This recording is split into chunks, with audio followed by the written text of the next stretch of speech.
Hello అండి, అందరికీ welcome to Bhaveshri vlogs YouTube channel. మీరు కనుక మన ఛానల్ని ఫస్ట్ టైం చూస్తున్నట్టయితే వెంటనే సబ్స్క్రైబ్ చేసుకోండి. అప్పుడు నేను ఏ వీడియో పెట్టినా నోటిఫికేషన్ మీకు వస్తుంది. ఈరోజు నా స్టైల్లో కాకరకాయ ఫ్రై ఎలా చేయాలో చూపిస్తానండి.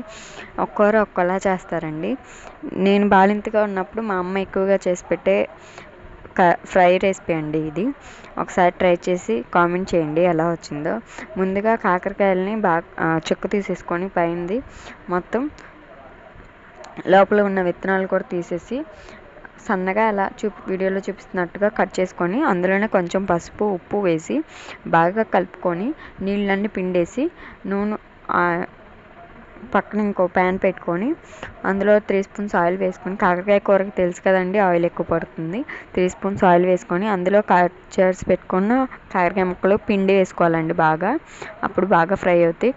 వీడియోలో చూపిస్తున్నట్టుగా బాగా ఫ్రై అయిపోయినాక అందులోనే కొంచెం 2 ఉల్లిపాయలు తీసుకొని చిన్న సైజుగా కట్ చేసి పెట్టుకున్నానండి. ఉల్లిపాయలు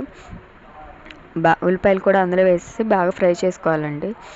చేదేమి ఉండదండి అసలు. ఒకసారి ట్రై చేసి చూడండి. చేదు ఉంటుందేమో, ఉడకపెట్టలేదు లేకపోతే ఇది చేయలేదు అని అనుకోకుండా ఒకసారి ట్రై చేసి చెప్పండి నాకు ఎలా వచ్చిందో. ఉల్లిపాయలు కూడా బాగా మగ్గాక అందులోనే ఒక మీడియం సైజ్ చిన్నది టమాటా కూడా వేసుకుంటే చాలా బాగుంటుందండి. ఒకసారి ట్రై చేసి చూడండి.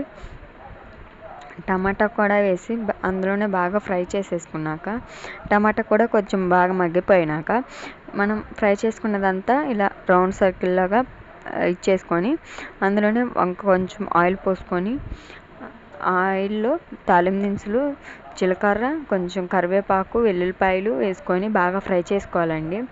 మధ్యలో వేసుకుని బాగా ఫ్రై అయినప్పుడు మొత్తం మళ్ళీ దగ్గరికి కలుపుకొని బాగా ఫ్రై చేసేసుకుందామండి. అలా ఫ్రై చేసుకోవడం వల్ల ముందే వేసేసామంటే తాలింపు దినుసులు మాడిపోతాయి కదండి. అందుకే ఇలా చేసుకుంటే బాగా ఫ్రై అవుతాయి. కరకర కూడా ఉంటాయండి. ఇంకా ఎండుమిర్చి అవేమి వేయాల్సిన అవసరం లేదండి. మీకు ఇష్టం ఉండే వేసుకోవచ్చు, ఆప్షనల్ మాత్రమే. బాగా ఫ్రై అయిపోయినాక ఈ కర్రీలో కరివేపాకు, వెల్లుల్లిపాయలు ఎక్కువ ఉంటే చాలా బాగుంటుందండి ఈ ఫ్రైలో. ఒకసారి ట్రై చేసి చూడండి.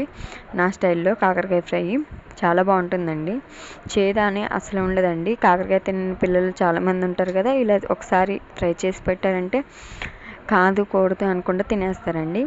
ఒకసారి ట్రై చేసి చూడండి. ఇలా అంతా ఫ్రై చేసుకున్నాక మొత్తం కలిపేసుకుందామండి. మొత్తం అంతా కలిపేసుకొని దానిలోనే కొంచెం పసుపు, ఉప్పు, కారం వేసుకొని బాగా ఫ్రై చేసుకోవాలండి.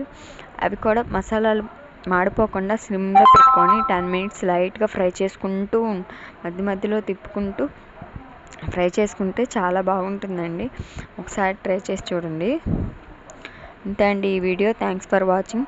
మీకు కనుక ఈ వీడియో నచ్చినట్టయితే please like, share and subscribe to my YouTube channel అండి. Thanks for watching.